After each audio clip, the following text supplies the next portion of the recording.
আসসালামু আলাইকুম প্রিয় দেশবাসী ও প্রবাস হতে আমার ভাই ও বোনেরা যারা আমাদেরকে দেখতে পাচ্ছেন। আমি আজকে এসেছি আমার মুফতি সাহেব হুজুরকে নিয়ে আপনাদের সামনে।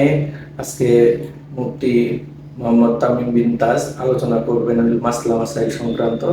আপনারা অবশ্যই আমাদের ভিডিওগুলোকে দেখতে থাকবেন এবং ভালো লাগলে লাইক কমেন্ট এবং শেয়ার করে দিবেন। এখন আপনাদের সামনে আলোচনা করবেন মুফতি মোহাম্মদ তামিম বিন তাজ। আসসালামু আলাইকুম। নাহমাদুহু ওয়া নুসাল্লি আলা রাসূলিহিল কারীম, আম্মা বাদ।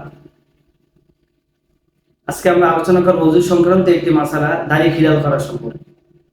চেহারায় যেহেতু দাড়ি থাকে, দাড়ি খিলাল করা এটাও জরুরি। তবে সব মানুষের দাড়ি একরকম হয় না। কিছু মানুষ আছে যাদের দাড়ি হলো কুসাতুন মানে ঘন, কিছু মানুষ আছে যাদের দাড়ি হলো খফিফাতুন মানে হালকা। যেহেতু দাড়ি ভিন্নতা, তাই খিলাল করার ধরনও ভিন্নতা আছে। যাদের দাড়ি ঘন, ঘন দাড়ি হলো এমন যে দাড়ির উপর অংশ থেকে তাকাইলে ভিতরে চামড়া দেখা যায়, এটা হলো ঘন দাড়ি।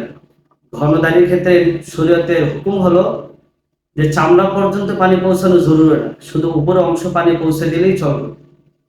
আর যাদের দাড়ি খফিফাতুন হালকা, অর্থাৎ এমন উপর অংশ দিকে তাকাইলে নিচের চামড়া পর্যন্ত দেখা যায়, এই হালকা দাড়ি যাদের আছে, শরীয়তের হুকুম হলো চামড়া পর্যন্ত পানি পৌঁছাতে হবে। যদি চামড়া পর্যন্ত পানি না পৌঁছায় তাহলে তার উযু হবে না।